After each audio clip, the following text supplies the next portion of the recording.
hot air balloon capital of the world, this is live coverage of the 50th anniversary edition of the Albuquerque International Balloon Fiesta, powered by ExxonMobil.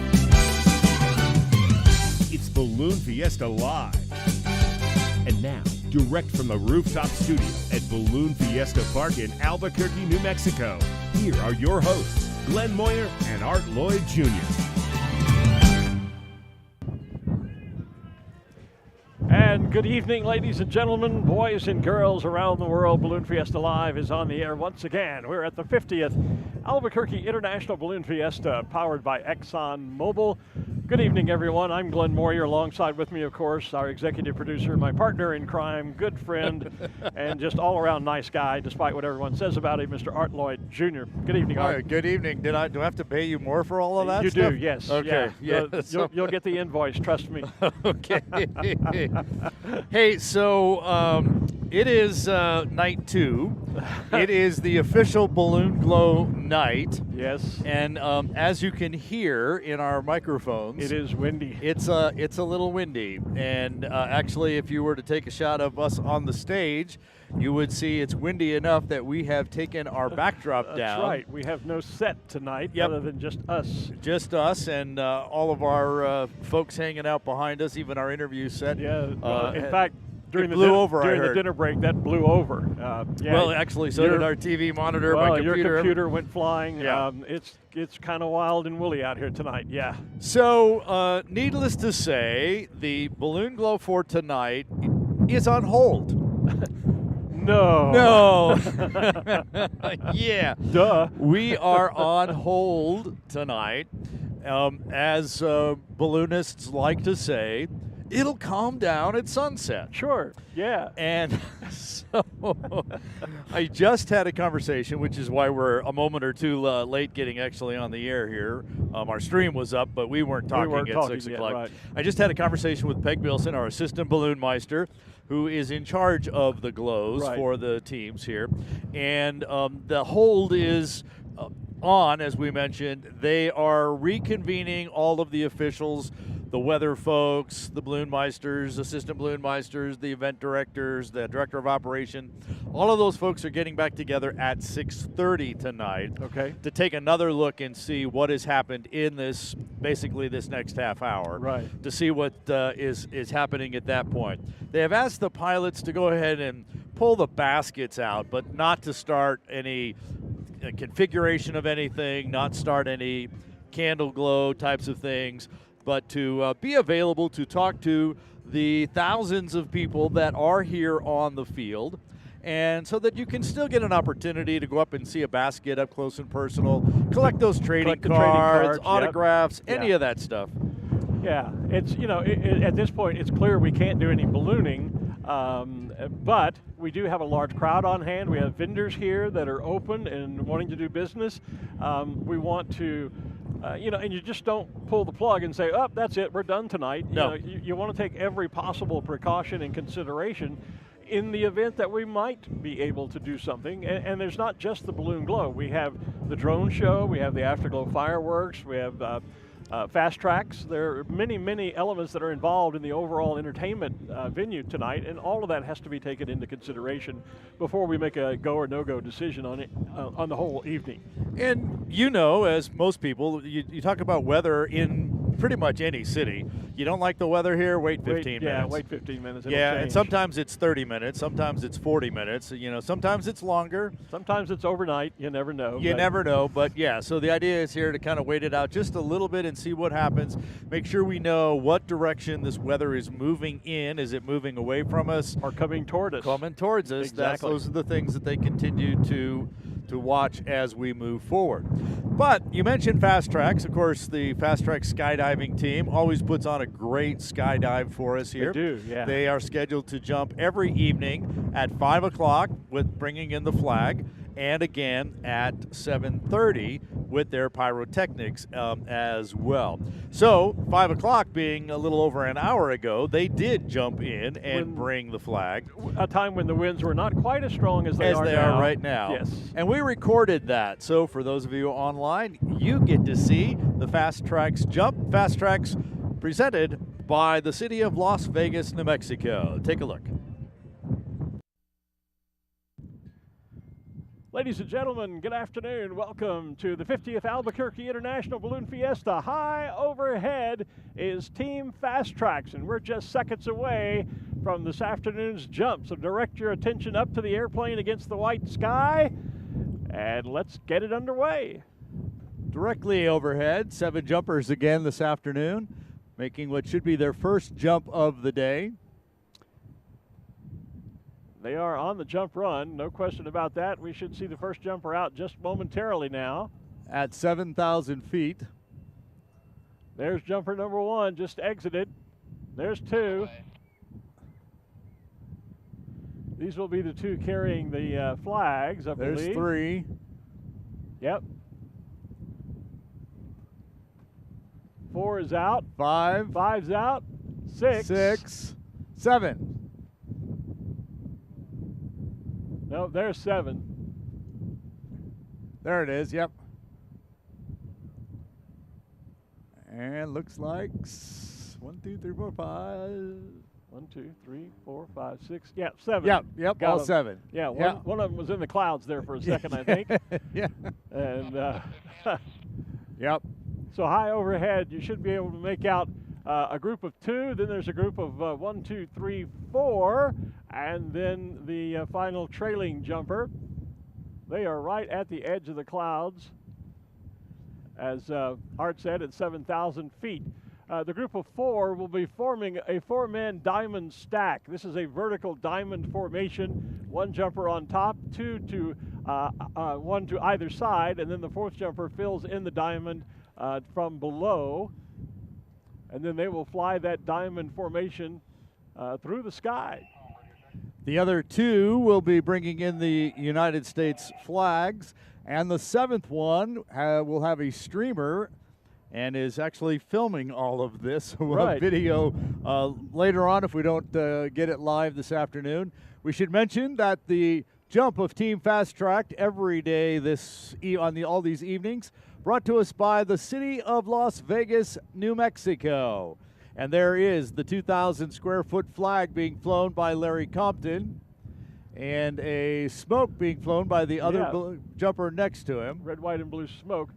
Yesterday they jumped 2 large flags, but because of the winds tonight, I think they kept the 5,000 foot flag in the bag. In the bag for tonight. But they're jumping a 2,000 foot flag, and then the stack is formed. The stack is formed, and they're flying an additional 1, 2, 3 flags, it looks like. Almost looks like 3, doesn't it? Looks like 2 to either side, and then 1 larger one with the bottom jumper. As they turn, we'll be able to confirm that here in just a moment. Yep, the diamond is carrying 3 flags. The 2 jumpers on either side are carrying small flags, and then the number 4 jumper is carrying a slightly larger flag. All of them are smaller when compared to the 2,000 foot that jumper number 1 is carrying. The second tandem jumper trailing that, I think that's a 200 foot long red, white, and blue streamer. Did they not tell us that yesterday? Yes. 200 foot long.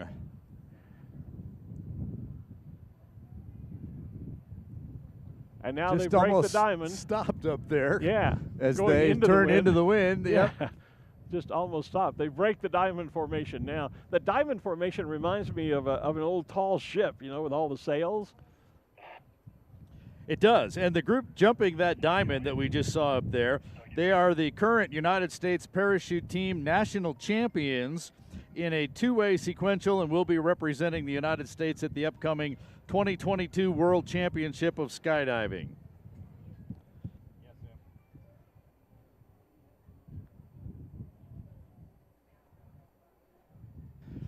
We need the kite that is flying downwind on the field. Please bring your kite down. Your kite is over our landing zone. Yeah, I think that's Doug Gant and his crew, When Pigs Fly. We need to bring the kite down, please.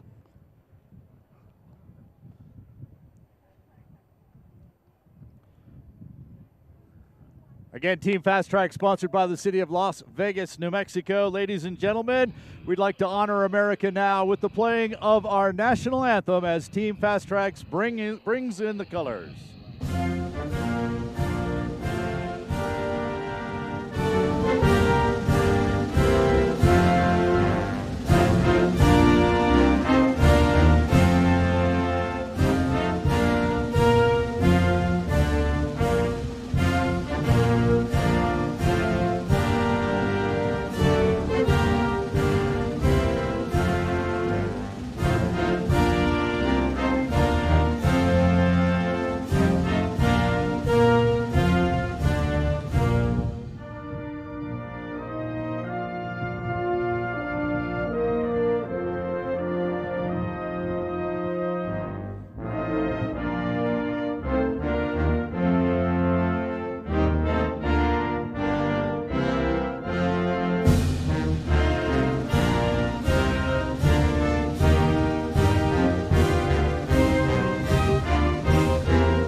So our jumpers continue to touch down in the LZ there. Finally coming in will be the final jumper, actually jumper number 1 that displayed the 2,000 square foot of freedom, as they like to refer to it. Once again, Team Fast Trax, sponsored by the city of Las Vegas, New Mexico.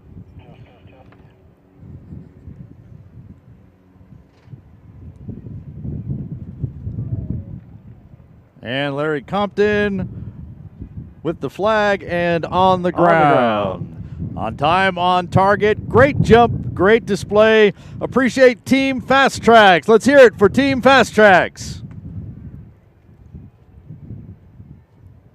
What an outstanding job in some high winds this afternoon, and thanks again to the city of Las Vegas, New Mexico for sponsoring and bringing us this great high-flying entertainment by Team Fast Trax.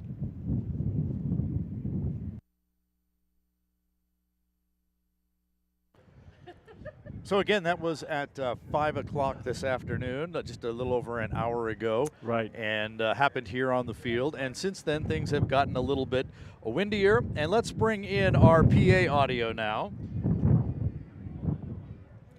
And so now we want to welcome and say good evening once again to all of the folks here at Balloon Fiesta Park. We are live on Balloon Fiesta Live. I'm Glen Moyer alongside Art Lloyd Jr., and we are powered, as is Balloon Fiesta this year, by ExxonMobil. Another nice evening, albeit for the wind. Yeah. Yeah. Yep. So for those of you on the field here, we'll just point out to you that the yellow flag is up at Main Street, which means we are on hold. I guess you could kind of figure that out. Probably because so. There's not a whole lot of activity on the field. Our pilots have been asked to go ahead and pull their baskets out so that you can see them, get up close and talk with them as well. And but they will not be pulling any fabric out at this point or setting up their burners. Our balloon officials, the Balloon Meister, the weather officials, and a number of other folks have put things on hold and will be gathering up at 6:30.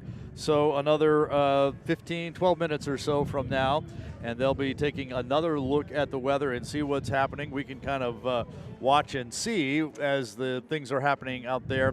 But obviously a little breezier. We will see what is going to happen as the night goes on, and you will hear it right here on the stream and on the PA from Glenn and myself, and we're going to get it directly from the horse's mouth, if you will, the Balloon Meister folks, that whole team. The official team is literally about 20 feet away from us right now. Right, they're just the other side of a glass wall to our right here, where they're having that powwow, if you want to use that term, to check and take a serious look at all the weather. They're looking at what's happening now, what the forecast, what's likely to happen in the next couple of hours. Is the weather coming toward us or moving away from us?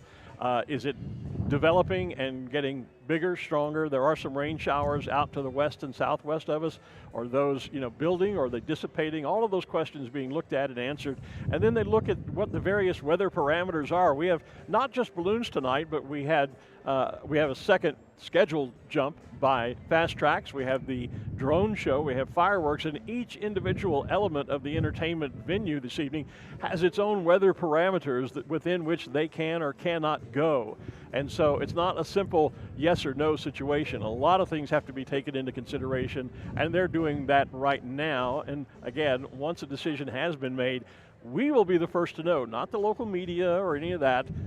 So if you really want to know what's going on and what the decisions are when they're made, we'll have it first right here on Balloon Fiesta Live. One of the decisions that has already been made, it was actually made earlier this afternoon. There was a 3 o'clock briefing on America's Challenge, our gas balloon event. Oh, that's right. They decided not to go tonight, probably looking around, a very good decision. I would say so. They will have a briefing. Their next briefing is at 2 o'clock tomorrow afternoon. Now, their window runs until, what, Wednesday night? Wednesday night is pretty much the last time that they'll be able to actually get out of here. So we still have Monday, Tuesday, and Wednesday. We still have 3 opportunities to get the gas balloon out. But again, the gas balloon postponed yet one more day, and they will have their briefing at 2 o'clock.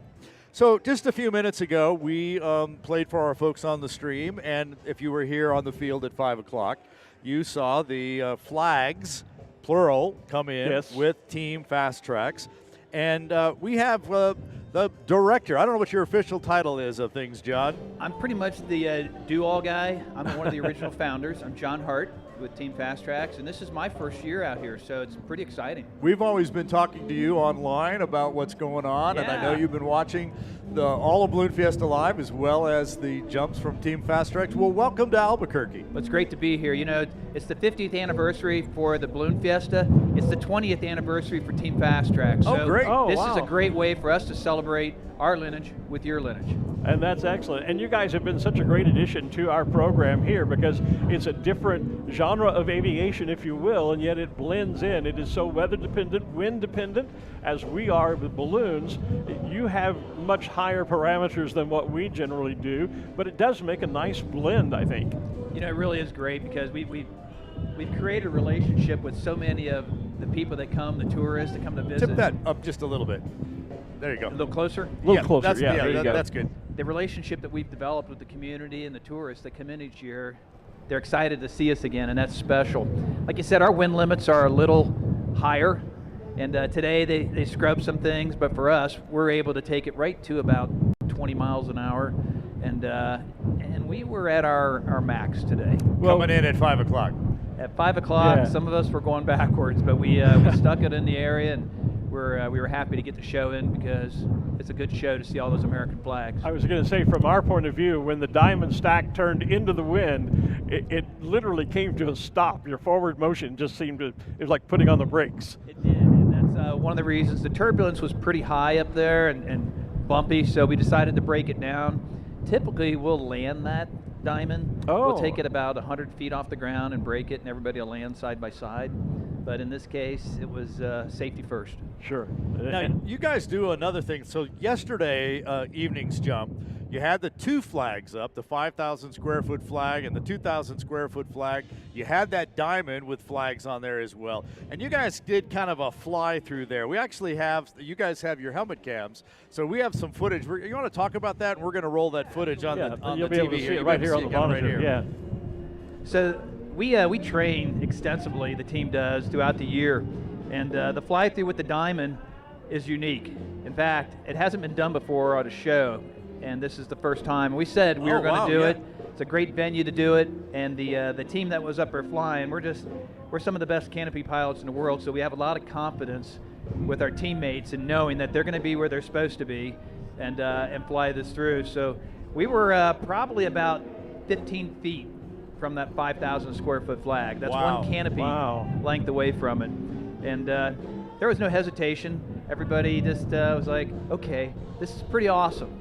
Now, how are the four of you that are in the stack, how are you connected? Are your feet intertwined in the cables of the chutes above and below them? How does that work? Yeah, so what we do is called pinning, and the individual, the wings, the first wing will go up and dock on the pilot, and they will present a line, and then the pilot will put a leg and sweep it in and hook into an outside line, and then the left wing will come up and he'll hook that with his left leg, and then the base will then just either rise up into position, and then the two wings will take their left and right legs and hook it, and it'll lock up the entire four-way diamond.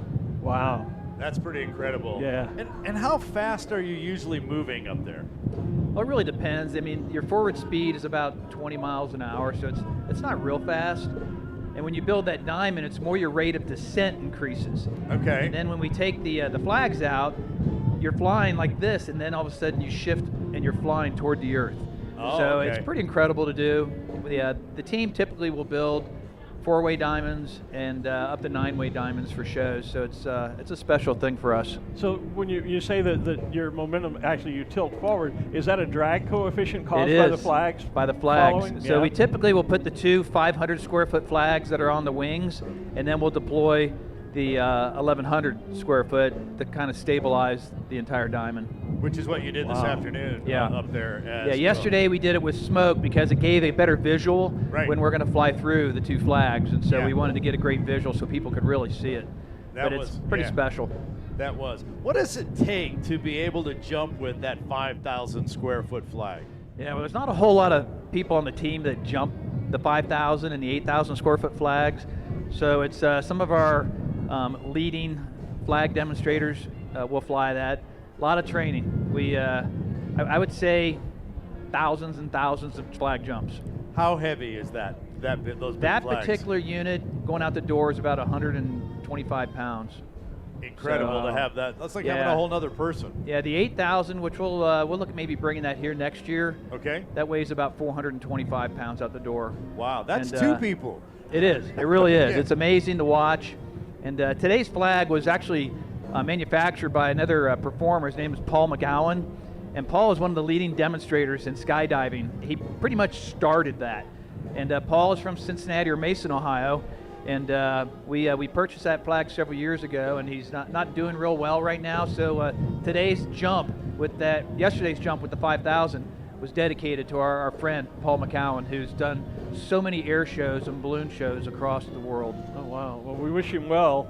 And is the flag, is it constructed of a special fabric? Is it different? I mean, it's not the type of flag you'd go to a store and just buy to put on a flagpole. Yeah, our flags are made out of F111 fabric, which is it can breathe, so you can actually put it up against your mouth and blow through it.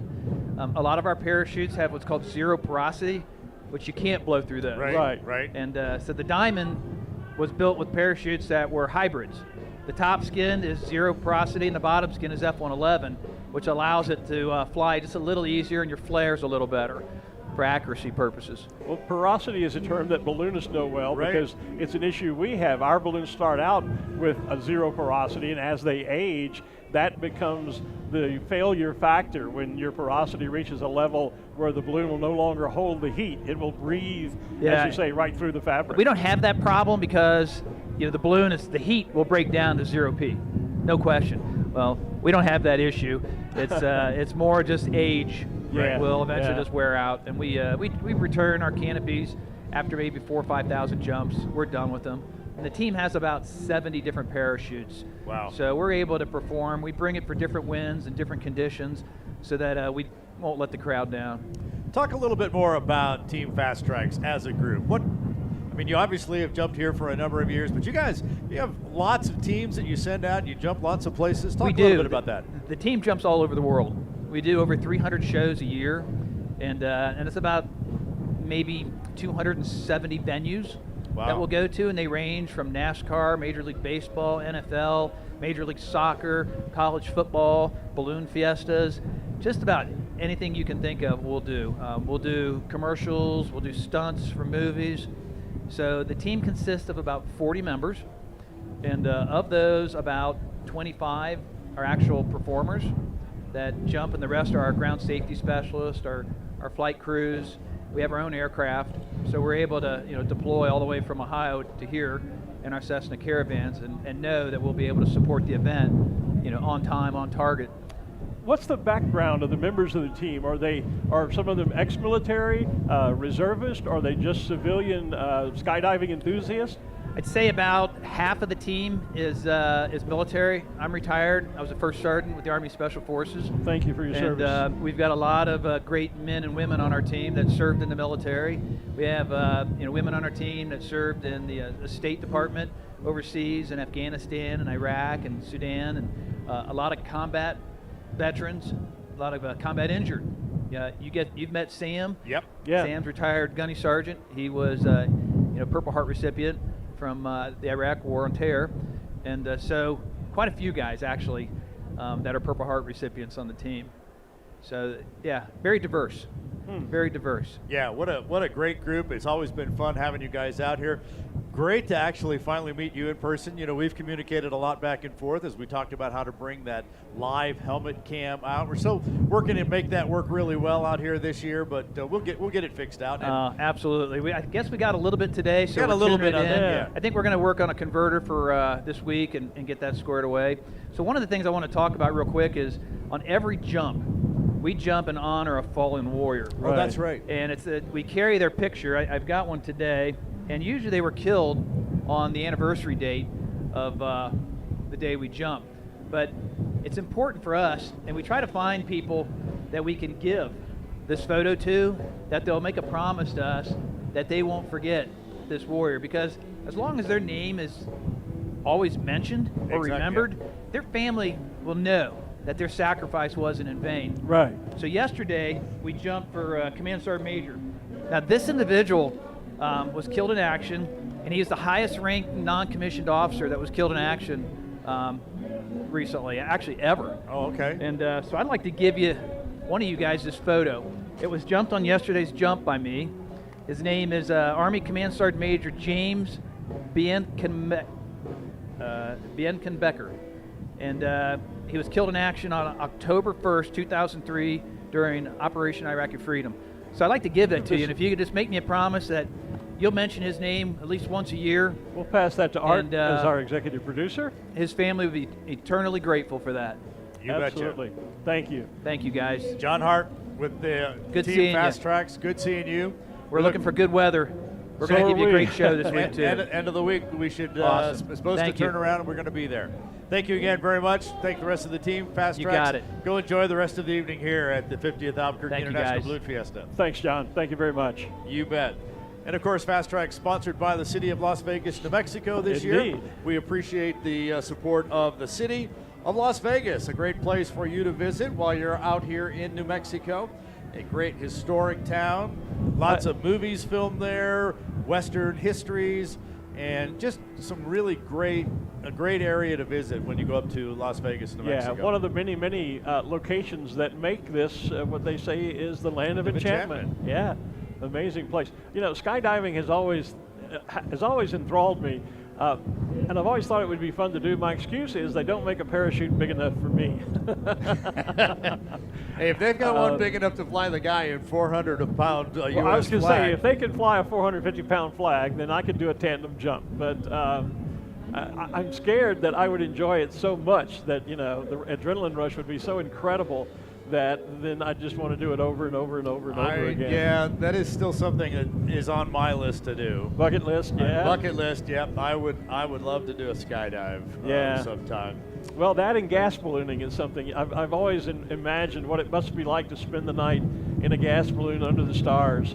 That must be the most amazing thing. On February 29th of whatever last 2 years ago when it was leap year, it was friggin' cold. Oh, yeah? Because I did get to take an overnight gas balloon flight. I didn't know that. Congratulations. Wow. Yeah, Dave Eichhorn, who runs the local balloon repair shop here, and I took a training flight with Peter Cuneo. Okay, all right. And so we launched out of the field here. Again, it was leap day, February 29th. We left out of here right about sunset, so it was about 5:30-ish or so. And just had a really nice, slow out of here. The only real problem was that the moon went down at 9 o'clock. So it was very dark. Very, very dark. Now, yes, there was lots of stars, but Right. even so, well, a great view. And what was really cool is we went out of here and we kind of went north, and then we kind of went around the north side of the Sandia Mountains, which are the mountains to the side of us. Right. And there is kind of a mountain town right on the edge there called Placitas. Right. And so I have some friends that live in Placitas, and so I texted them and I said, we're about to fly over Placitas. Are you there? Can you see us? So we went back and forth, and sure enough, they got pictures of us. We flew directly over their house. Oh, my gosh. We can see them flashing their lights. Flashing lights, yeah. We're shining a spotlight down at them, so they saw us, got some pictures. Oh, how amazing. And so that was really fun. All right, well, I'm a little jealous now. Yeah. So I'm going to go ahead and tell the rest of the story Sure. here, just because I think it's a great thing, and I still remember the flight here. So like I said, it got really dark. Dave's kind of flying as the balloon. We get around, and then somewhere around 2 o'clock in the morning, it became my turn to fly. And so, again, very dark. Dave and Peter are now asleep. So I'm sitting there in the dark and just watching the instruments because you can't see anything else. Sure, yeah. What was weird is that every so often you'd look down and you'd see this car. You'd see the car lights go by. And it was Yeah. kind of like, where the heck are they and where are they going? It's 2, 3 At o'clock 2 in the 3 morning. in the morning, yeah. Yeah, in the middle of nowhere. And so we're just kind of out there, and I'm just watching the instruments, and every so often you throw a little sand over to keep altitude. Yeah. But I also kept watching the speed get faster and faster and faster. And it got colder and colder and colder.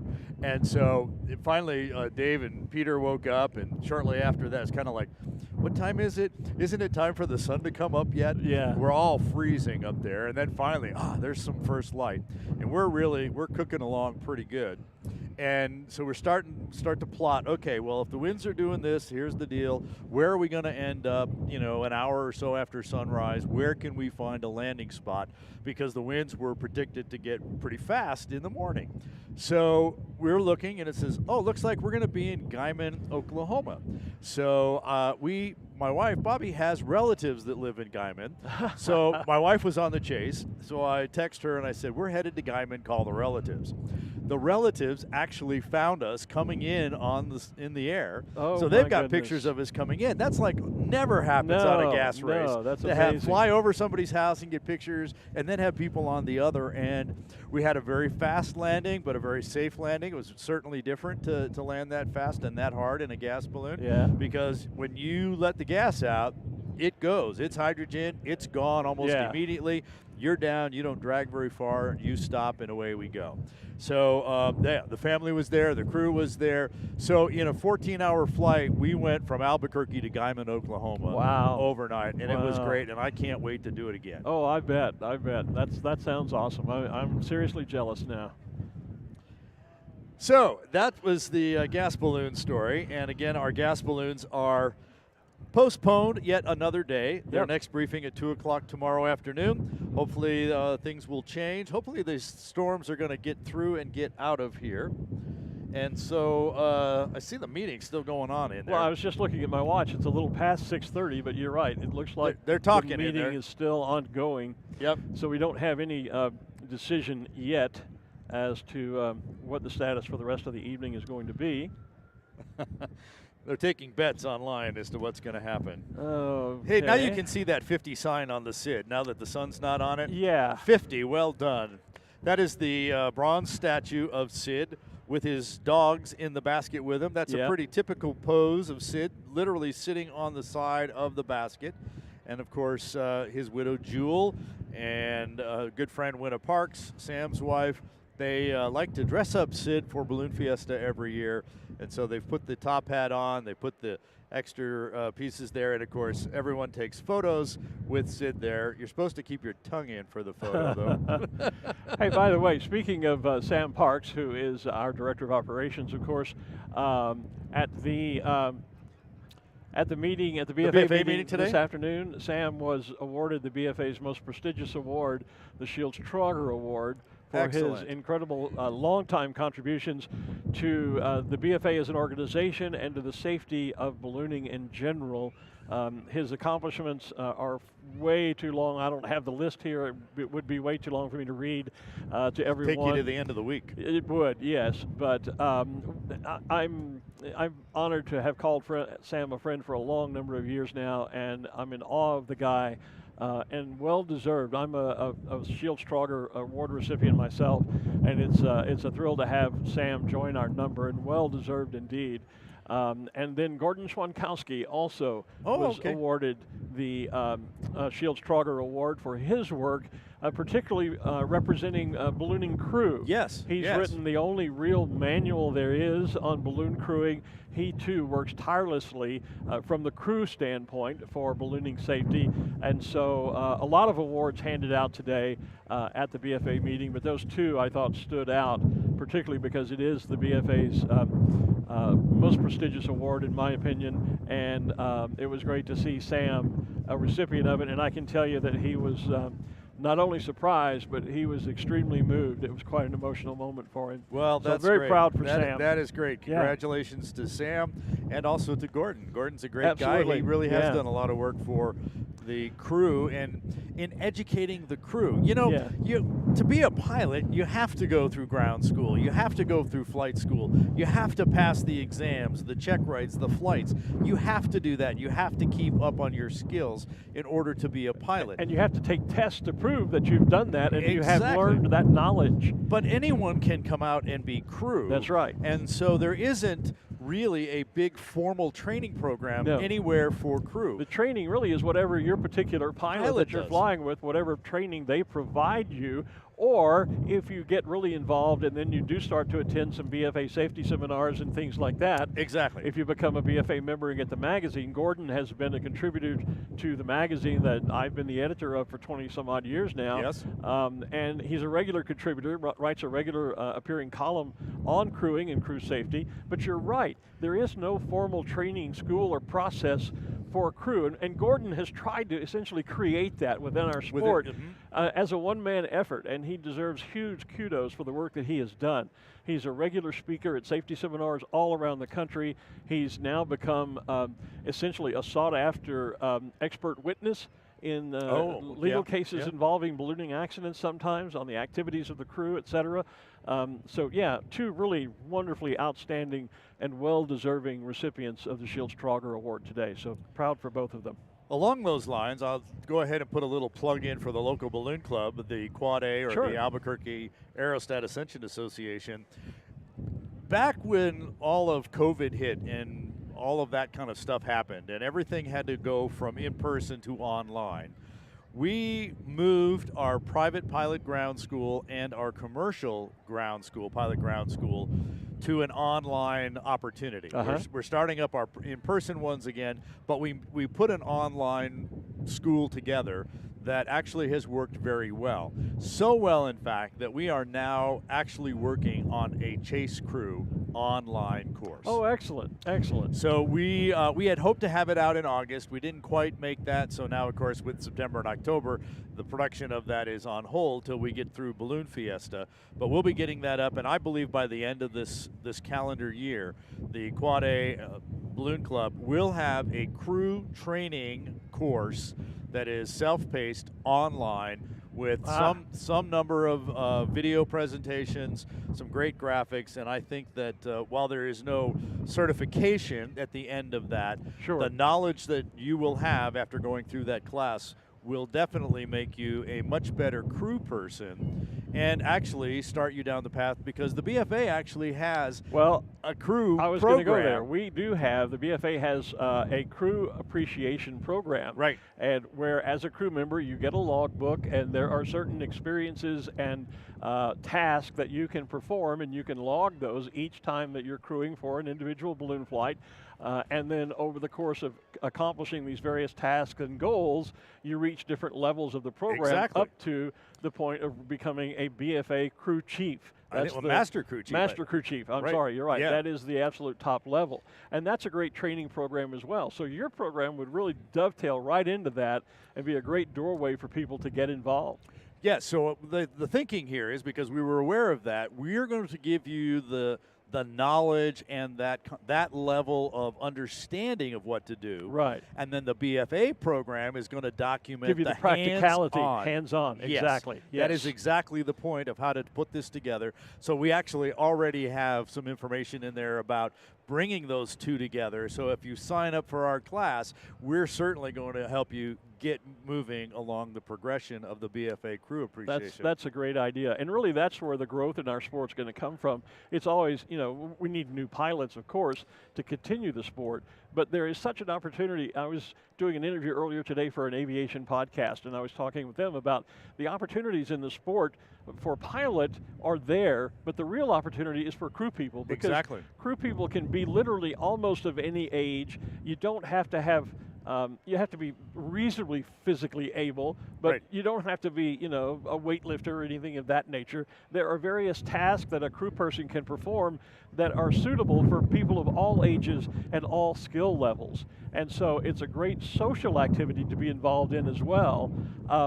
And we always need somebody to hand out balloon trading cards. Exactly. Or as I told the gentleman this afternoon, maybe like in my case, my knees have gotten so bad I can't really get involved in crewing, but I can drive the chase vehicle. Yes, you can. And I know what it means to chase a balloon because I was a pilot and I've been chased and retrieved. Yes. So that is still a skill that I can use and be a part of a balloon team. Yes. Even though I'm not perhaps physically able to do a lot of the lifting and the packing and the moving of the basket and that sort of thing. So it's really something that there's always a task or a role for anyone to play if they want to be involved. Yes, and of course, it is a team. It is. So the envelope may weigh 200 pounds, but no one person person picks it No, up. And you exactly. might have 5 or 6 people pick it up, and now you're only picking up 10 or 15 pounds. That's right. That's right. Yeah. People may have seen that the conclave has now moved out behind us. If you kind of rotate in your chair a little bit, they might be able to see behind you. I don't know if they. No, not quite. They're back there. Yeah, there they are. So they're back there without our set background. They can see that they're checking things out, and I think we'll be getting an update here shortly. But again, the America's Challenge not happening tonight. Our glow probably not happening. Whether we'll do a candlestick is still up in the air. Our 7:30 fast Trax jump, sponsored by the city of Las Vegas, that has been scrubbed because of the high winds. Right. We're still waiting to hear about the drone show, the fireworks, and of course any candlestick as well tonight. Although there are things here that are not so weather dependent, and that is tonight at 8 o'clock on our Main Street stage. Sicilian traditional dancers from the Zuni Pueblo will be performing, and so they will be here on the stage as well.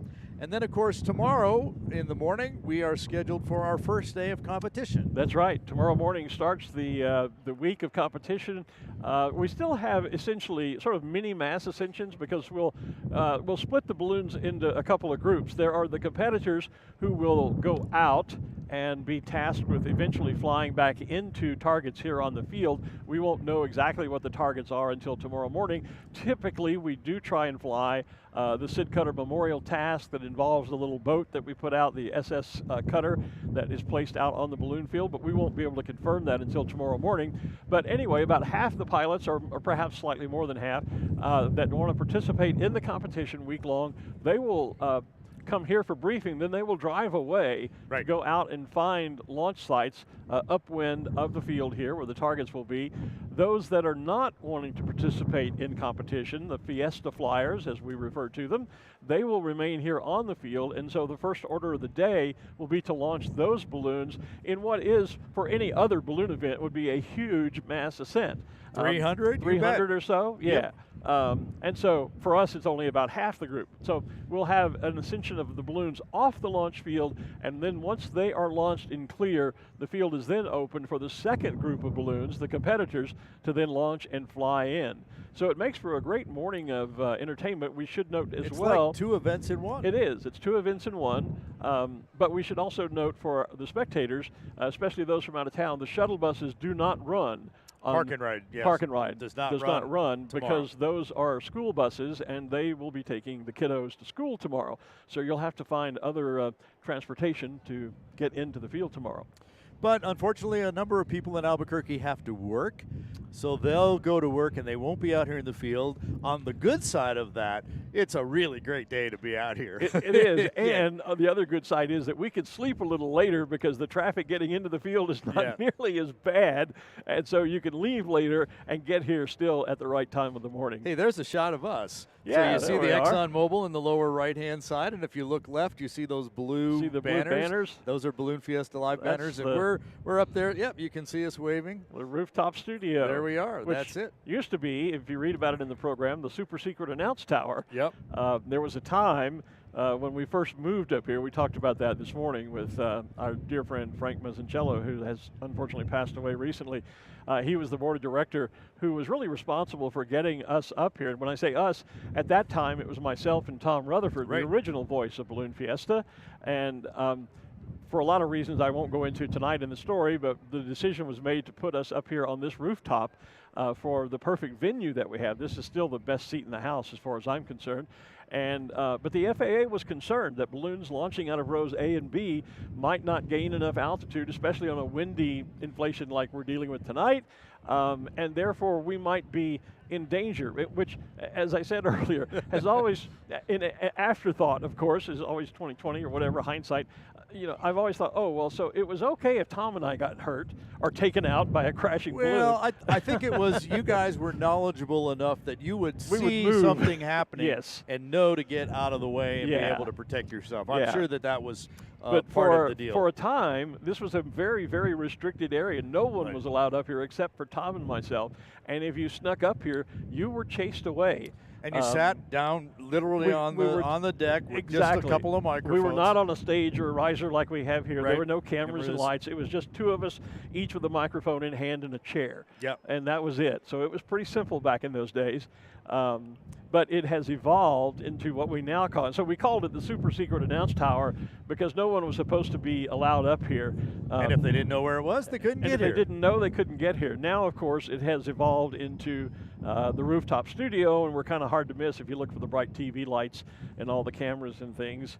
And the access is still restricted, still controlled, but not nearly as much as it used to be. You have to have a reason to come up. It's become a favorite spot of our officials, especially for evening events. Well, because they realize what a great venue, what a great view we have from up here. You can really see the entire field. And sometimes we get media photographers that want to get up here because of the access and the view, and we end up having to chase them away. I was just talking with a friend of mine who's out here tonight, and we had texted earlier today, and she was asking about where's the best place to get the 50th merchandise and that kind of stuff. And so I sent her to the South merchandise tent because it's a little bit bigger. It has a little bit more selection there as well. So she did. She took my advice. She went there, and she said, "Oh my God, things are selling quickly over there." So yeah. You think? Yeah. So the demand for 50th merchandise has been tremendous. There are two official merchandise tents out here, one at the south end and one we call the north tent. It's about 2/3 of the way, so not too far from the north end. Now would be the perfect time to go shop for your official souvenir merchandise, whether you get it at the official merchandise tent or you hit one of the many other vendors that are out there, whether it's Plano pins or the Alpaca balloons. the Alpaca sweaters. They've got like 3 booths out there, and of course about half the booths out there are food and drink booths as well. And they're doing, we've seen a couple of shots on the feed tonight where they're doing land office business because there's not a lot of activity out on the field. The crowd has naturally moved over to the vendor area, Main Street, and so the vendors tonight should be really, really busy. I was just going to comment a moment ago looking at, there were a couple of crew people or spectators, I'm not sure which, doing a little bit of dance move down there. Yeah, I thought maybe that, we should get the truck to, crank up the Macarena and maybe we can get the whole thing going on down there. Yeah. So people are having fun. Give me a headache. Put some more commercial music on the air. Right. Stream down. Yeah, but no, it's obvious. It's a nice evening out. Other than for the wind and the potential weather that seems to be building to the west of us. My unprofessional opinion, just as I look over behind us and over my shoulder. But I mean, the temperature has been all week long has been unseasonably warm. Even in this wind, we're even just in the wind. We're just in the light fleece, Yeah. and we're up on the second-story balcony where we're really in the wind. Down on the ground, I'm sure they aren't feeling it nearly as much as we are. Also, kind of funnels around those tents. That Exxon Mobil tent right in front of us, and the building on our right, kind of funnels right through towards us. There's the park and ride buses. Everybody's out, they're having fun, entertaining themselves, and, having a nice evening out, even though all of us obviously are disappointed. We're not yet doing any ballooning activity. And there's another kite going up. Waiting to find out if we will do any ballooning activity. But you're right, the park and ride buses they are staged and ready to go into action once some decision is made as to what we do as far as proceeding tonight. There's a yellow flag, though that is not the official signals flag. And neither is the red one in the bottom neither corner is of the screen. red one. You're right. No. That is the state of New Mexico flag, of course, the yellow Zia. And then the Lobos flag. Yep, the University of New Mexico. Yeah. You can see we have a whole series of flags. There's the Creamland flag. There's the Coca-Cola flag. And there's a Phillips 66 in that group, a Sandia. And a Dos Equis. Yeah. Exxon Mobil, all of our sponsors there, which we can't put this on without them. No, the Albuquerque International not. Balloon Fiesta is a nonprofit organization that has just 18 full-time staff. That's right. And we managed to put this on with the help of about 1,300 volunteers, which we call navigators. Right. We were discussing that on the podcast interview I was doing today, and I didn't know the exact number, but I knew it was more than 1,000 volunteers, or navigators as they're referred to, who make all of this possible. Because, as you say, the staff of Fiesta is really very limited. Very limited. Yeah. It's we do hire during the couple of months leading up to, we do hire some seasonal folks to help us out.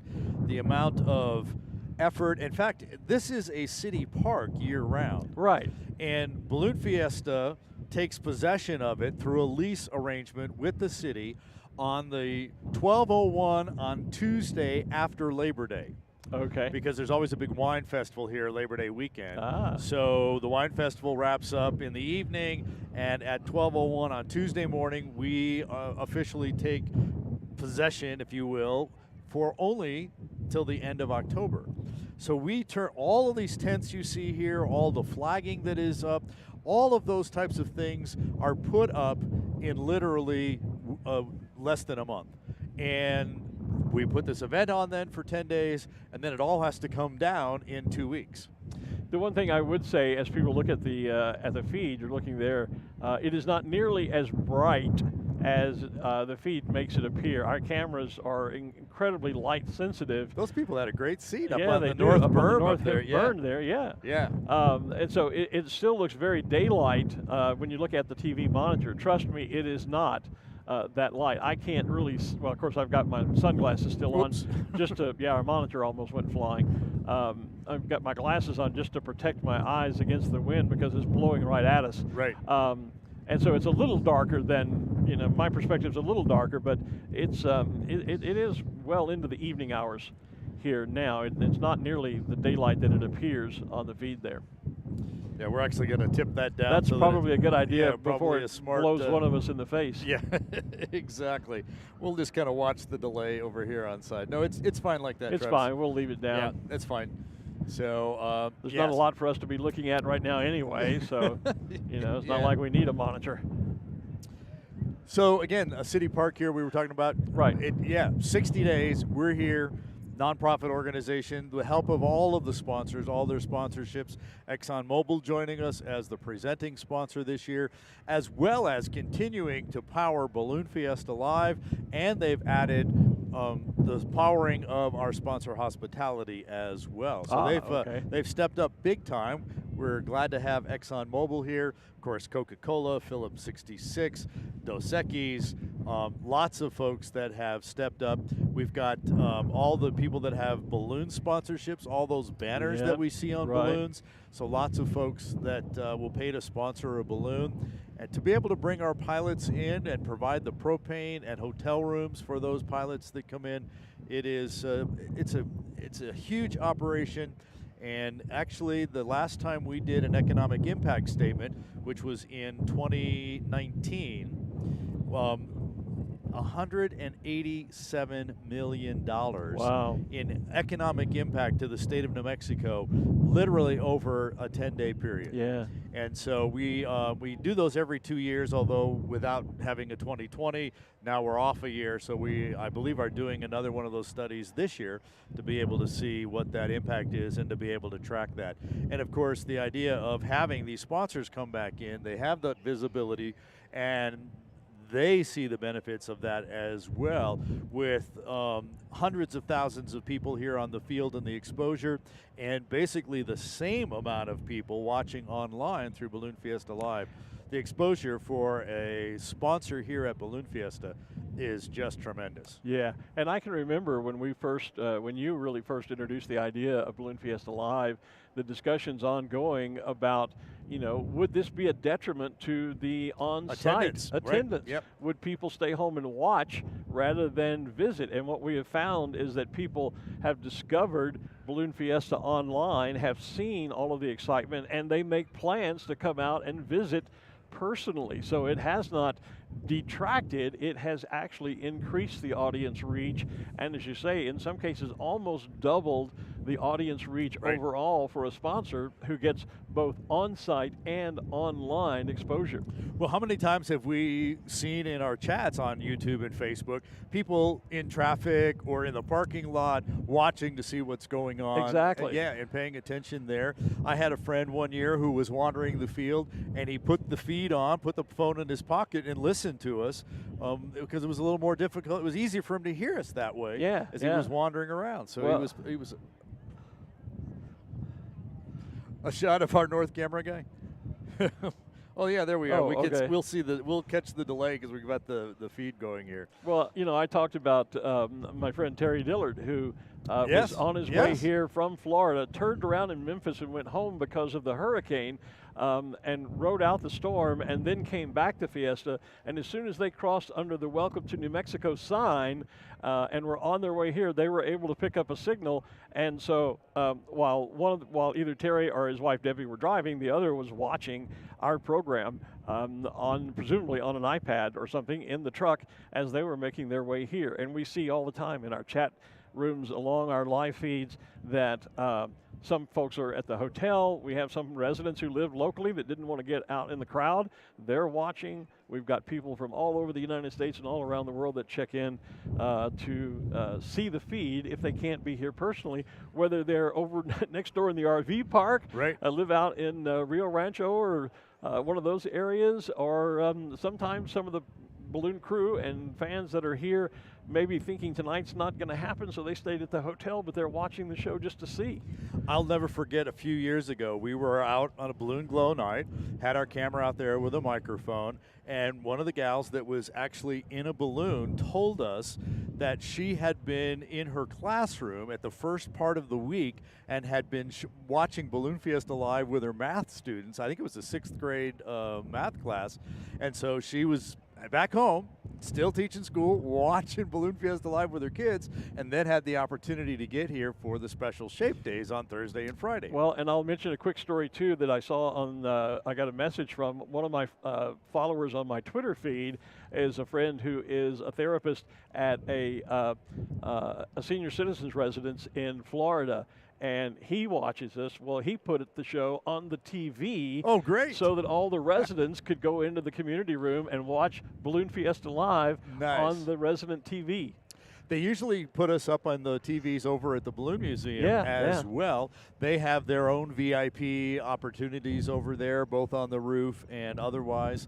And so they'll put the TV on there, and then they benefit from our expertise, our commentary here on the field. Exactly. Because they don't hear the speakers over there, but they're able to pick it up by listening to us on Balloon Fiesta Live. Right. And all they have to do is, I think they've actually just started picking it up over the low power TV station. Over channel 28? 28. They used Yeah. to have to get the internet feed, and but now they just pick up the low power TV station. Right. So, but so the you may have seen the conclave going on behind us, and my understanding is they're getting close to a final decision and what we're going to be able doing here. So it should just be just a few more minutes before we get the official word as to what the game plan is for the rest of the evening here at Balloon Fiesta. Okay.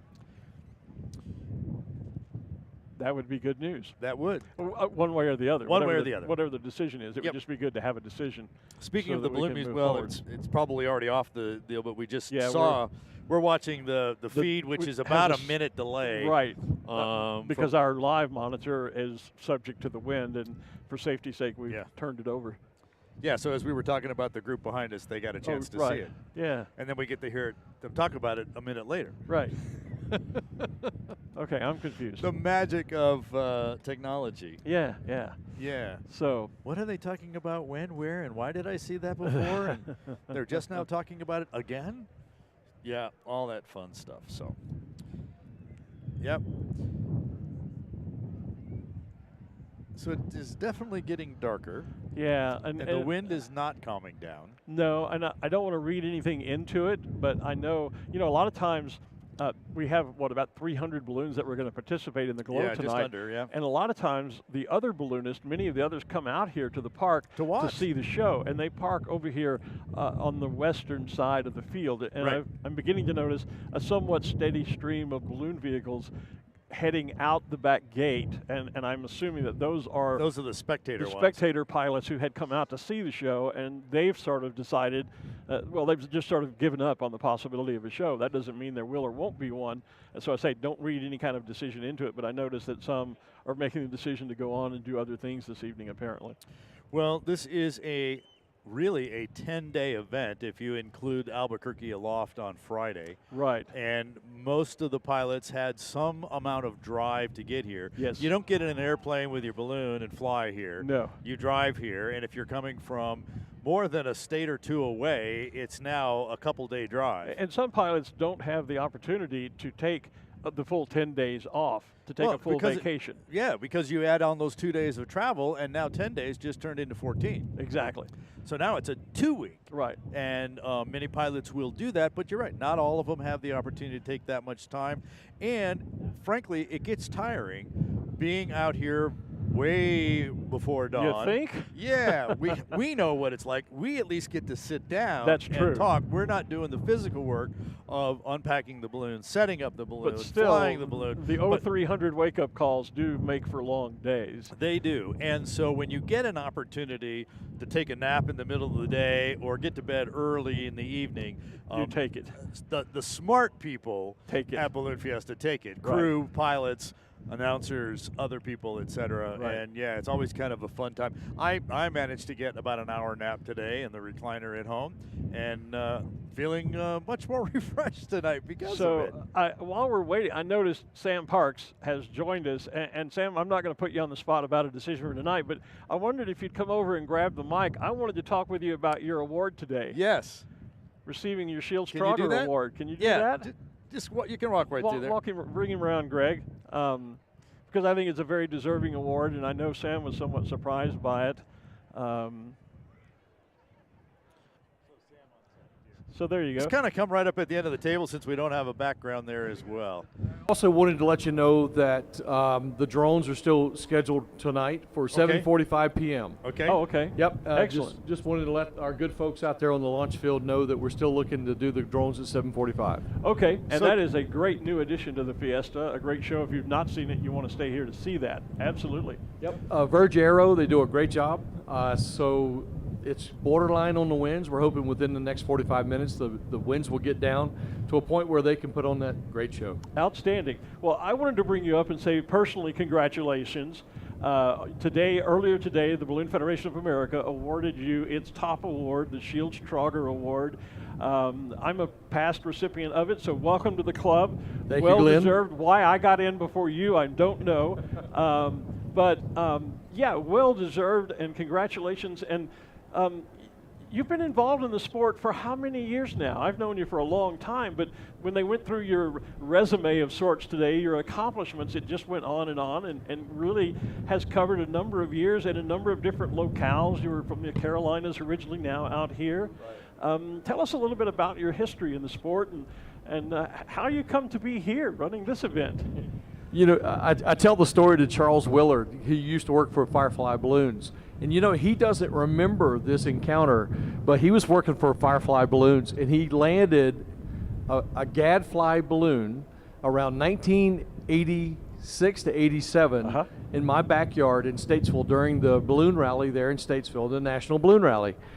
And that encounter with Charles put me on a path that ultimately led me to Albuquerque, New Mexico, because I was enthralled with the balloon that Charles landed in my backyard, so I had to know all about it. Anyway, so long story short, I've been blessed to be able to work with so many wonderful people such as yourself, Art, and Glen, and all the other people that I've worked with the balloon events around the world. And I'm just very blessed to be able to be here today and say thank you very much for allowing me to be in your club. Well, you're most welcome, my friend. I know it was a bit emotional for you. I gather, I know when I received it, it was a complete and total surprise. I saw that same reaction in you this afternoon, I think. Yeah, I was shocked. Pat Cannon said, I just need you to be at the awards ceremony this afternoon. I said, why? He goes, well, there's just something we need to do. I said, okay, do you want me to give it an award? Because usually that's the role that I play. Yeah. And he goes, oh yeah, we'll fill you in when you get here. So they kept a pretty good secret. I was shocked. Well, one of your past accomplishments is, in fact, that you were a past president of the Balloon Federation, and so you have been the gentleman up there handing out the Shields Trogger Award. You've been, as a past president, in on the discussion and the evaluation of applicants or nominees and their eligibility, their worthiness, if you will, to receive the award. So again, that had to be quite a surprise, and I know it's a great honor when you're recognized by your peers in that manner. Absolutely, and as I said in my acceptance speech today, that I had been inspired by so many people throughout my ballooning career, which I hope is not over yet. But also there in the room, there was a lot of people that had inspired me to do many things. Yeah. And I've had so many different role models in my life that I've looked up to. And so to be recognized by your peers for that dedication, it means the world to me.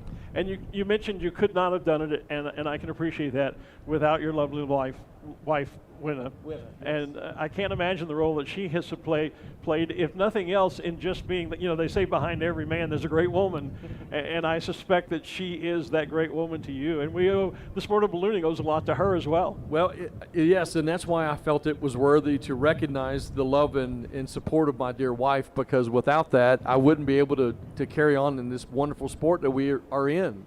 And so I think sometimes we overlook those, and she means the world to me. I know. Well, congratulations. My personal congratulations. I didn't have a chance to shake your hand today. Thank you. Thank you very much, Glenn. Really well deserved, and really proud for you. Just absolutely well deserved. And hey, it's a great 50th so far, even though we're dealing with a little bit of weather consideration. It's interesting. I had an America's Challenge pilot briefing today at 3 o'clock. In the American Challenge, pilots are really wanting to fly, Yes. and they came from all over the world to come here to fly in the 25th America's Challenge. So they're dealing with this monsoonal kind of weather pattern that we seem to be finding ourselves in. Yeah. The mornings seem to be okay, but most gas balloon flights start at night. And so it's a challenge that we're having to face, just like these wonderful people here tonight. So we're going to continue to be patient and see if we can get a launch window in. All right. Well, Sam, again, congratulations. Thanks for all that you've done for the sport and for all that we know you will do going forward. Thank you, Glenn. Thank you, Art. I want to offer my congratulations as well. And before we let you go, we've been talking about this brand new Beautiful World balloon. Oh, yeah. That you were involved with Jewel Cutter in bringing together. You managed to fly its maiden flight from Coronado Center and get back here to the field. What a great transition to remember 50 years ago and make that flight back here. Can you give us a little more backstory on Beautiful World, how that came to get together? Well, gentlemen, if you'll remember last year, Cameron Balloons actually built a brand new Fiesta Gold right here on site. It took 9 days, and Jewel had no idea that I had put the silhouette, this wonderful statue of our founder, Sid Cutter, in the very top. She was so moved by that she decided that something else needed to happen to honor Sid's legacy. And so she reached out, and we developed this plan on how to create the next world balloon. And I took it one step further. The end number is 517 Sierra Juliet, which is May 17th, so when Sid and Jewel got married. So that's the end number, but I went a little further than that.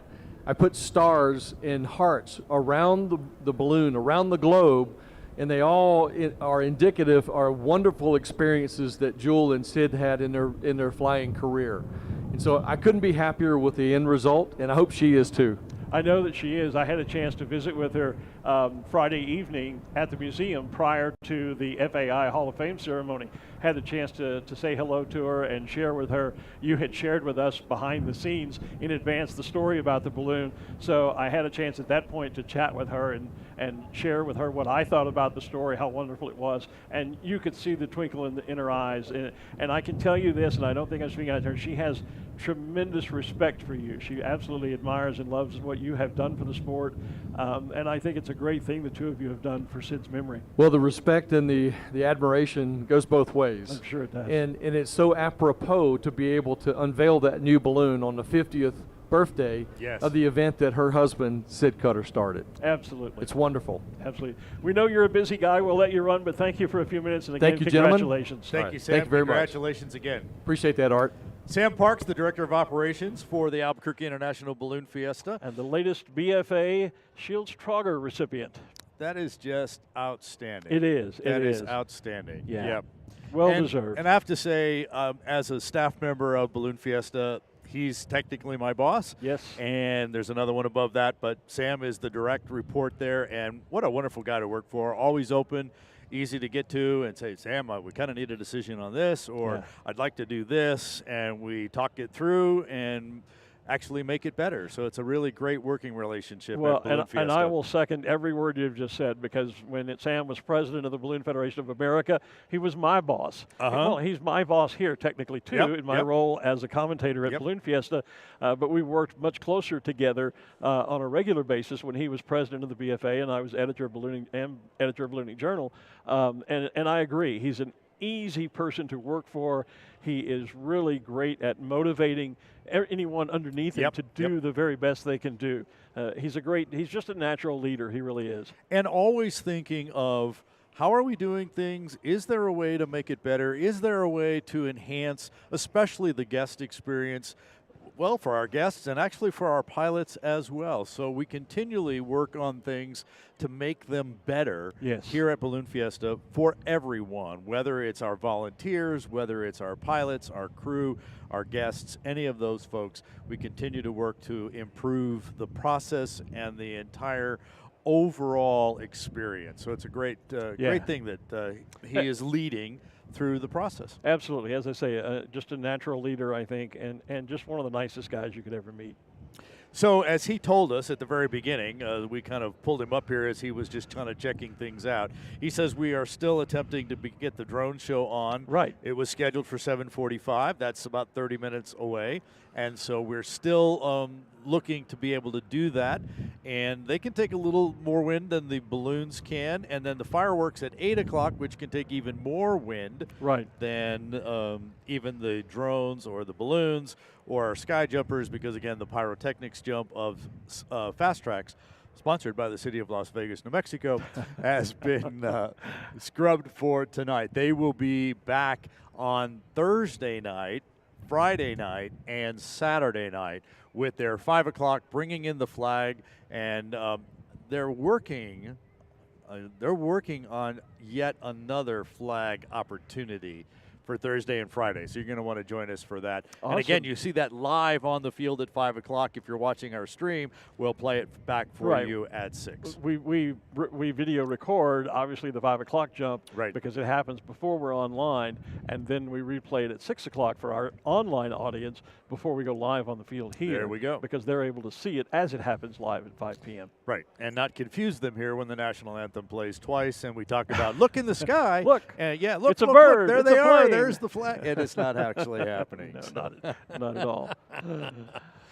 Yes, sir. So, yes. I thought you had something there. I did, but I'm not a young man anymore, and it just went right out the other side of my head. As people probably know, and I've talked with a lot of people about, they sometimes are amazed. We don't work off a script up here. We're literally talking right off the top of our head sometimes. Yeah, we have notes, we have research, we have schedules and things like that to guide us, but generally to get those particular things right. But there is no script. There's no script, and so sometimes a thought pops into your head, and then before you can get it out, it pops right back out. It's definitely gone. I'm sorry, that's what happened. Yeah, let's see what folks are saying online. Yeah, so okay, and moving in. Yep, okay. So people still asking.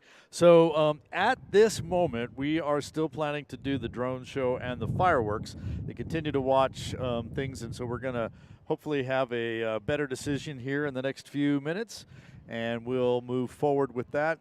We have, as we've said much earlier, the America's Challenge race, the gas race that was postponed from last night to tonight. That was postponed early this afternoon because of the weather in the area. They have a briefing tomorrow at 2. We'll attempt to get the gas balloons off tomorrow, and they're going to be attempting to get that to happen in the next couple of days in some way, shape, or form. And we talked about tomorrow morning starts our competition days, with half the balloons launching from the field and flying away, the other half going away first, setting up their balloons at least a mile away and flying into the field and attempt to drop a marker on a target. Many times on Monday, it is the SID Cutter Memorial Task based on actual events when Sid put his balloon into the water and markers into the water and islands, and so we'll explain all of that when that happens.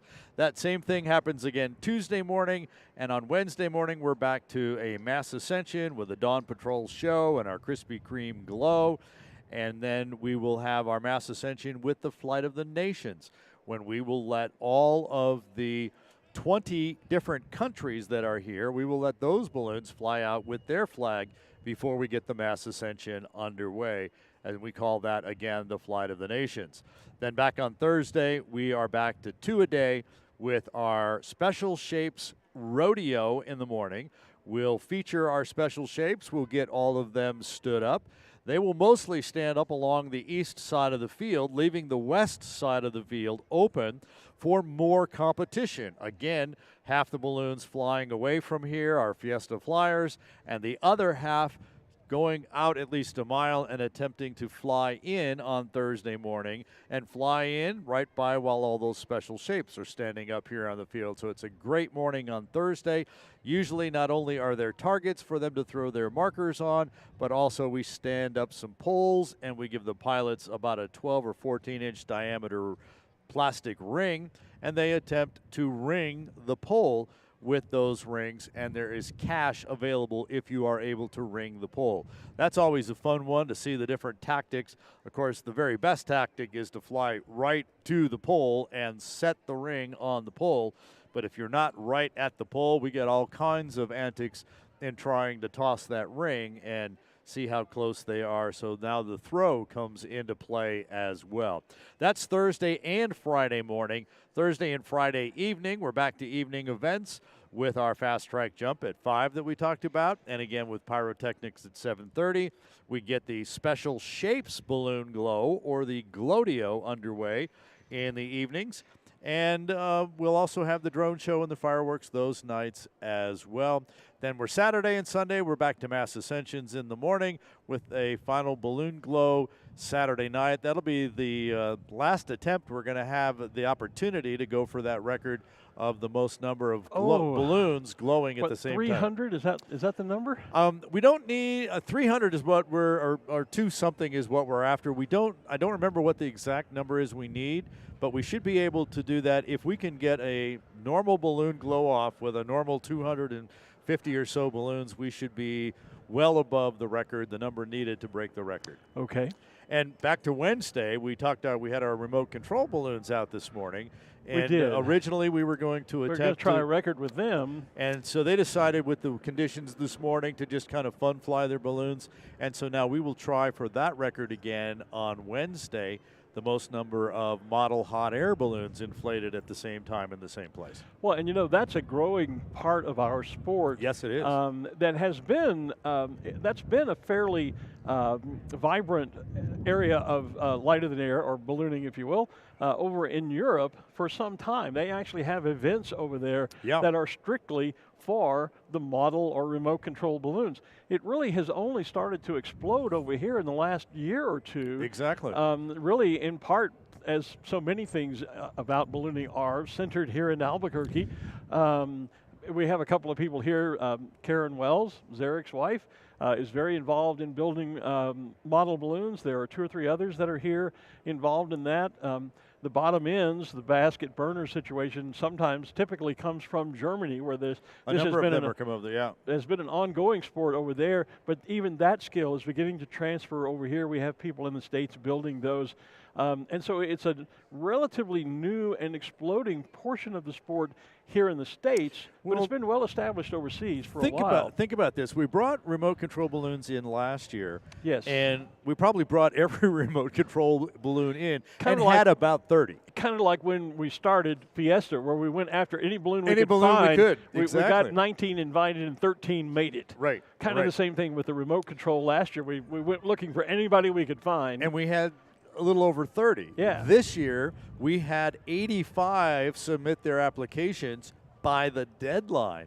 I can't tell you how many people called us after the deadline and said, "Oh, I want hey, in. I missed it. Can I get in?" Or, "I just finished my balloon. Can I get in?" And so we probably, if we had left it open and had the opportunity to do that, we probably easily could have had close to 100 remote control balloons here. So to go from 30 to 100 in less than a year, pretty amazing the size of that explosion that you were talking about.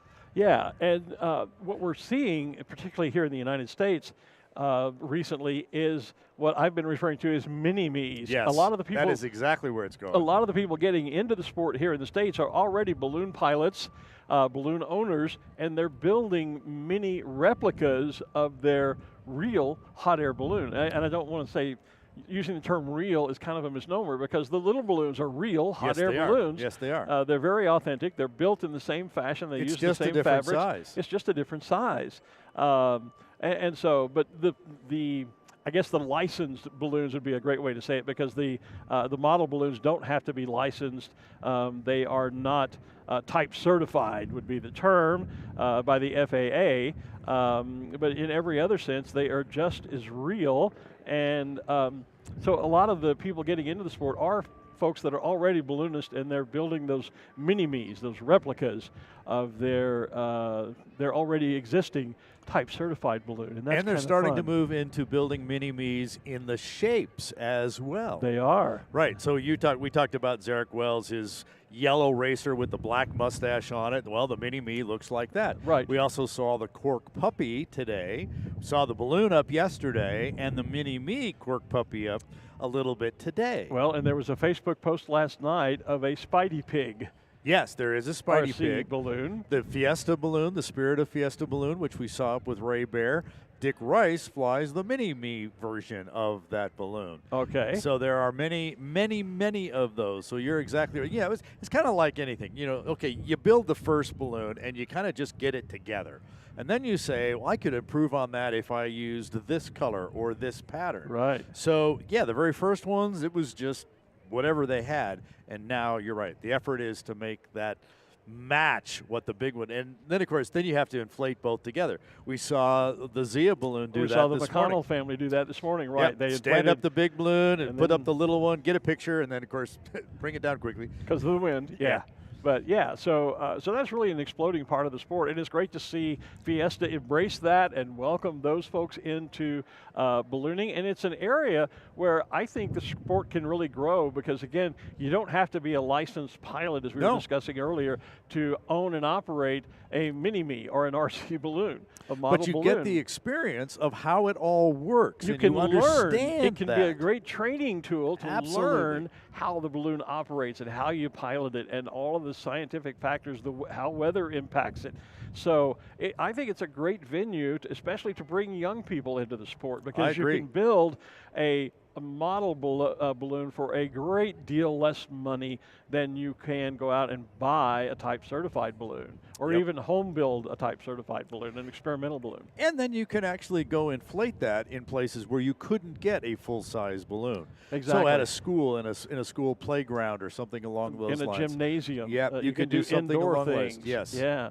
And the groups have even gotten together and they've done like flash mob balloon glows, like at shopping centers, go out into the car park and get 8 or 10 of them together and do an unexpected surprise balloon glow. They can do all the same things that we do with the big balloons. And more in some cases. And more in some cases, you're right, yeah. Yeah, so one of the things I haven't seen happen yet, and I know it does happen, when we fly the remote control balloons around everywhere I've been, we leave them on a tether. Yes. Because then you don't have to, they're up and down and they stay right by, close by. Now I understand that there are events where they actually free fly them.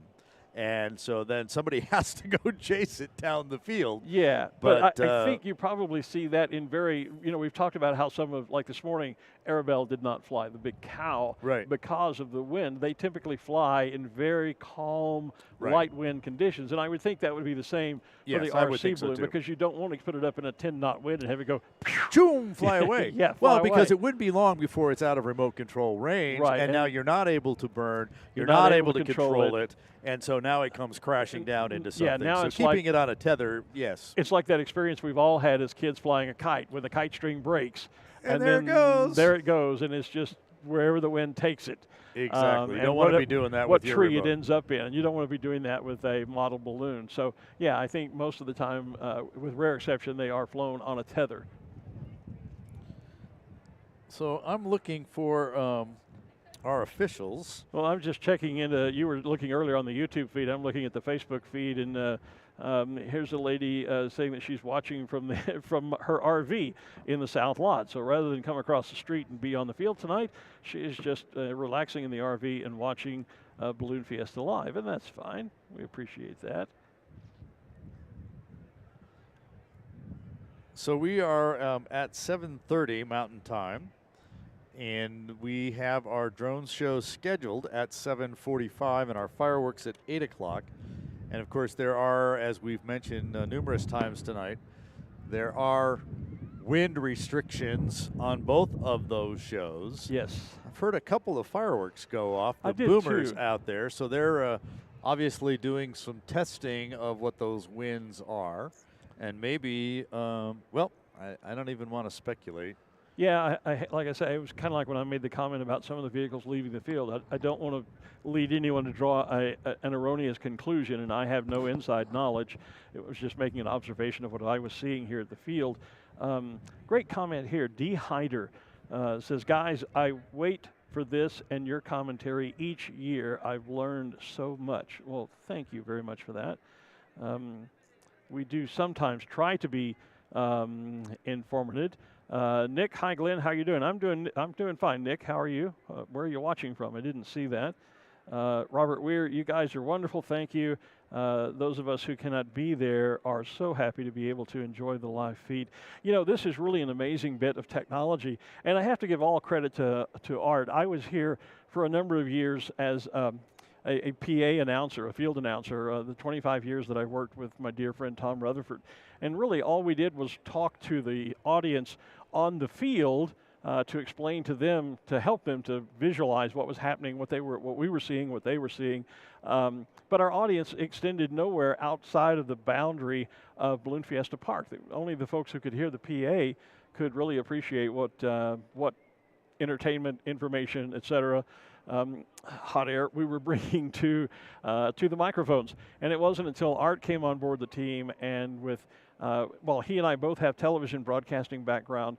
Art was the one who brought it to bear with the evolving technology of the internet to bring this type of a program to life.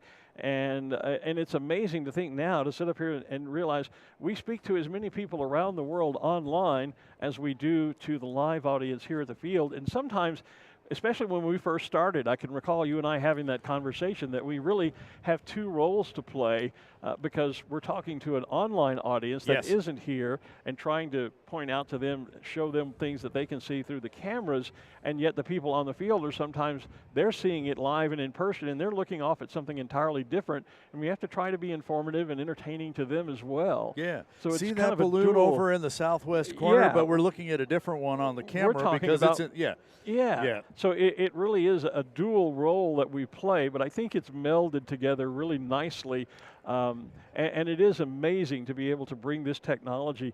The fact that I can sit here and be talking about balloons in Albuquerque, and my ballooning friends over in the UK, for example, they're up and we're watching and saying hello. And we're seeing people checking in from Australia, from China, from Hong Kong, from, I said Australia, from all over Europe, from the UK, from the South America, and all across the United States. And that really is kind of mind-boggling that, you know, we're talking to people in that regard, because we're not a network broadcast operation here. No. Although our quality, I our think, is equal operation to exceeds what they do. Absolutely. You know, actually, I pulled some numbers But we're, today. we're on not you. CBS or ABC or Fox News or on and on and on. No. CNN, we're not that. And we yet don't have a staff of hundreds trying to put this together. No, you and I don't have personal assistants and researchers and all that. We have a No couple makeup and hair. No, definitely no makeup and hair. That's You a could tell given. that. We do have a couple of PAs that work for the team, production assistants that help us. But, you know, you do a vast majority of the research. You've built our Spotter app. I just kind of come in and add a lot of hot air to the show. But we don't have a huge And we staff. have a full production team, Windfire Productions. We do, and so they're excellent. They're Yeah. absolutely top notch. And basically a director and a technical director and an audio person down there in the truck. And then we have our 6 camera views with Yep. our operators and a couple of extra production assistants for them as well. And while they'll rotate through, they're here before we're on the air, obviously, and well after as well. And as you were pointing out earlier today, you and I both share a very similar background in many ways. We both love cats. We both played music. You played trumpet. I played Trumpet, trombone. yep. We both have a radio and a television broadcasting background. But then we have, Ruth Lynn, who has the same type of background. She's got the broadcasting experience. She's got the journalism experience. She's our field reporter now when she's not being busy running the gas We'll have balloon to ask race. her what instrument she played. Yeah, and I know that she has both. I know she has dogs. I'm trying to think. Maybe she's had a cat or two as well. But she's obviously an animal lover. So yeah. And Kim Vesley, who has worked with us as well as a reporter, has some of those same experiences. So we do have a wealth of not just ballooning knowledge, because we're all pilots. Yep. And some are still active. Myself, I'm not, but we've flown for a number of years, so we have the ballooning knowledge. We also have the journalistic knowledge and the broadcasting knowledge to bring all of that together and put it into a show. There's a look. Look at inside the truck. Now that's like watching Monday Night Football. Say hi, truck. Everybody wave. That's our command center. Those are the directors that are down there, keeping us on track. Oh, there they go. There's Gary. He's the head honcho of Windfire Productions. And it's this is as close to Monday Night Football as I'll ever. We need a theme. We should roll the theme.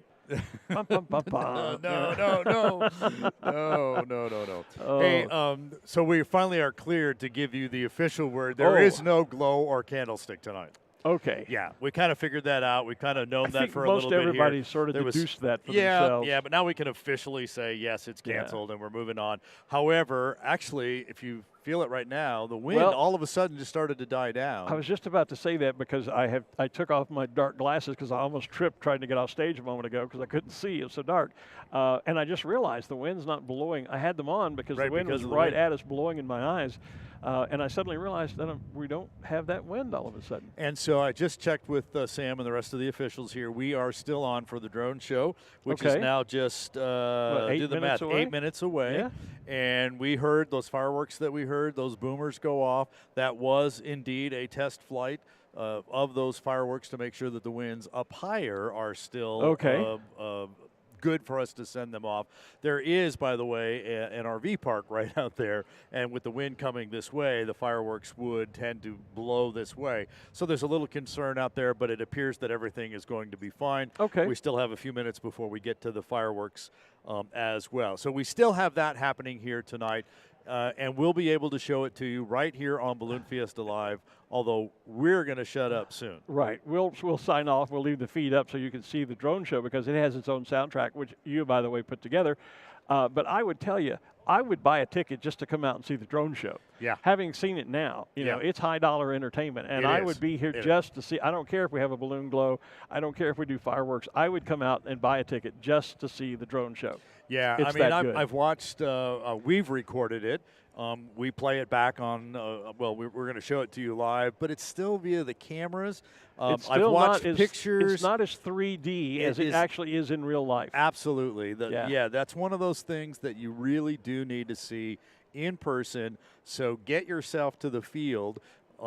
It's kind of difficult to get here in the next 6 minutes, probably. Especially if you're in North Carolina or Montana. But get here Thursday, Friday, or Saturday night at the end of the week, or Saturday or Sunday morning next weekend, because the drone show will take place on those days, and you definitely will want to see it in person. Absolutely. It is something to see live, and I think it's fair to say it has exceeded everyone's expectations as to what it could be. Well, yes, it has, and I think part of that is because those of us who have been involved with it have been looking at a computer rendering or a computer simulation of this, and you just don't get that 3D effect that you've talked about. You don't get the relational size. You don't get the full impact of exactly what that is like. Yeah, because when they display the Albuquerque box and when that balloon forms, I don't want to give away too much of the show, but when the giant balloon forms and then it rotates and you realize that it is a three-dimensional balloon. It's not just a flat flat object. It is actually full-size 3-dimension, and it's turning in the sky. It really is amazing. I was talking with our PA Gary, and we were both discussing over the dinner break. It would be great if they would do a show one day, maybe do a segment we could download into our program on how they do that. Yeah. Because I'm amazed at the technology that allows you to do something like that.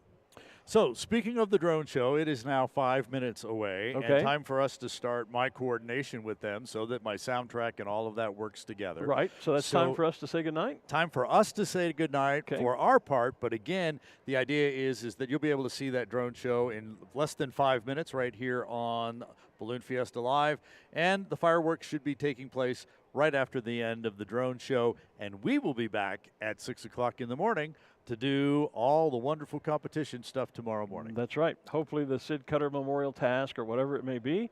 So Balloon Fiesta for the 50th year, powered by ExxonMobil, continues on. We're going to say goodnight, but the feed will stay up so that you can see the drone show and the fireworks tonight. I'm Art Lloyd Jr. He is Glen Moyer. Thanks for watching. Stay tuned again for the drone show and the fireworks. We'll see you in the morning. Good night.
Please direct your attention to the western sky.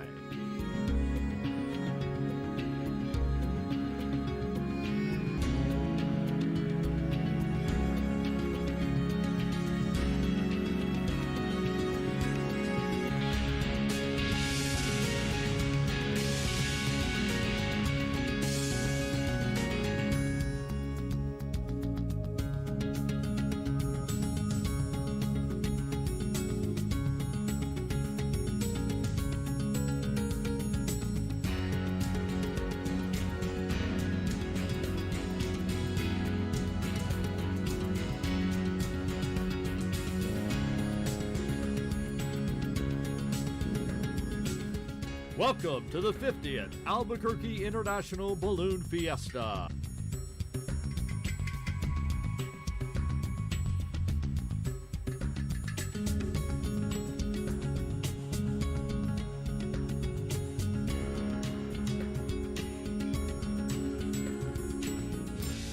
Not only have we been flying hot air balloons for 50 years, this marks the 25th time we've held the America's Challenge gas balloon event.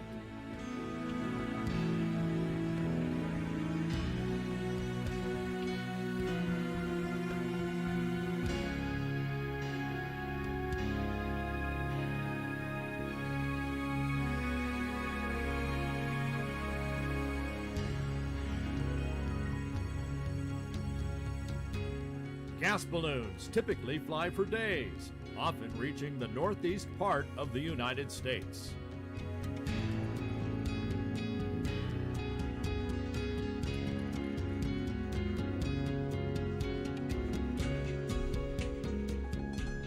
And being an international event, Balloon Fiesta attracts pilots and spectators from around the world.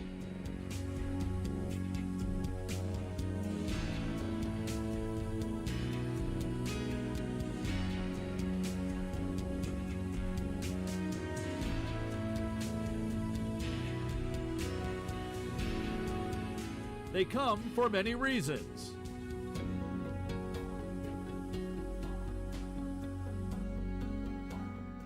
Flying the Albuquerque box.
Where the official state question is red or green.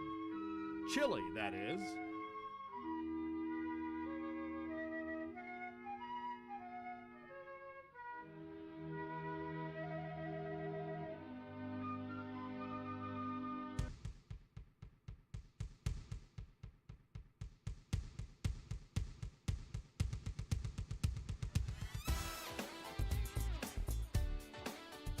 Albuquerque is also home to one of the longest trams in the world.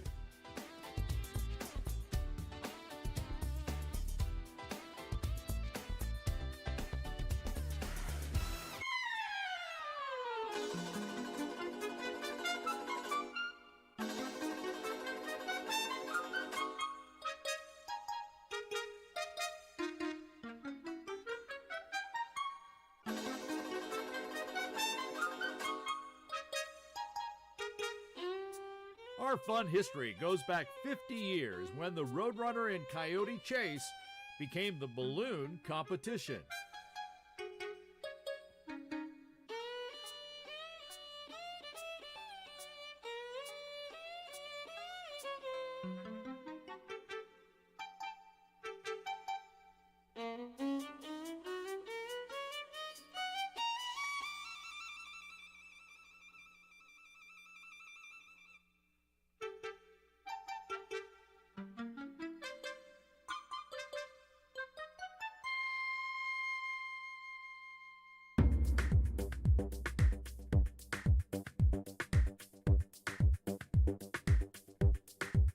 There is a rich cultural environment in New Mexico.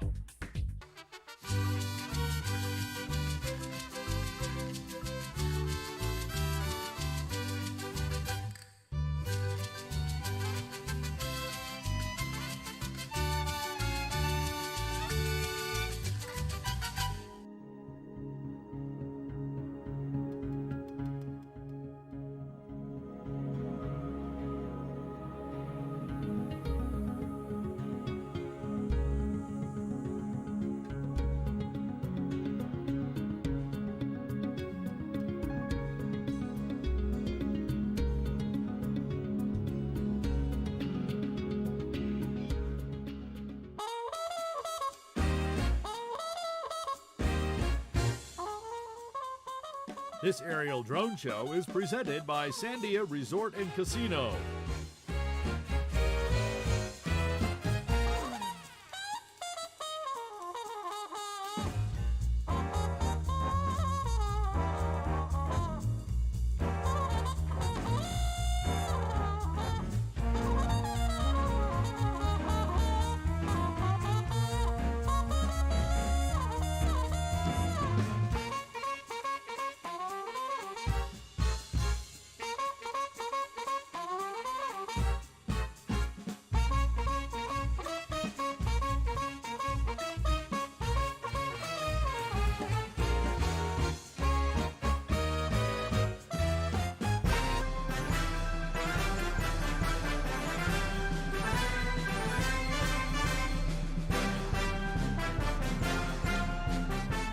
Back at Balloon Fiesta, don't miss our fabulous fireworks at every evening session.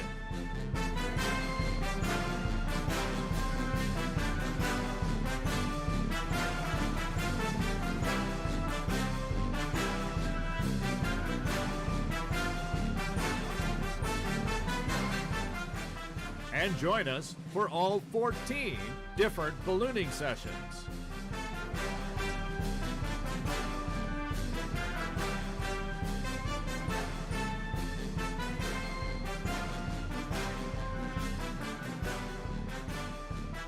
Thanks for celebrating 50 years with us.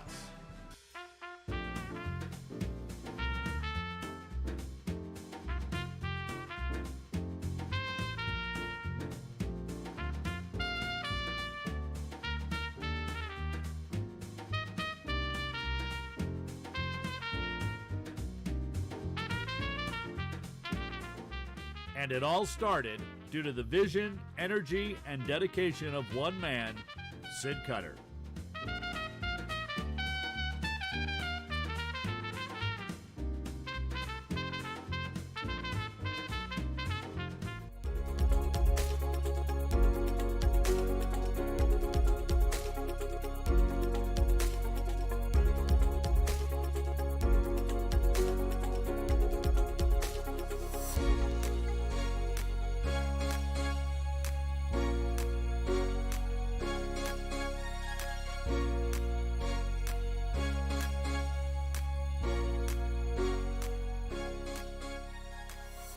We hope you have enjoyed our new aerial drone show, presented by Sandia Resort and Casino. This is the 50th Albuquerque International Balloon Fiesta.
You've been watching Balloon Fiesta Live, powered by ExxonMobil. Want more balloon action? Visit the archive of all the Balloon Fiesta Live broadcasts at balloonfiesta.com. And make plans to join us in person for number 51, October 7th through the 15th, 2023. Thanks for watching Balloon Fiesta Live. This program is a production of AIBF Inc.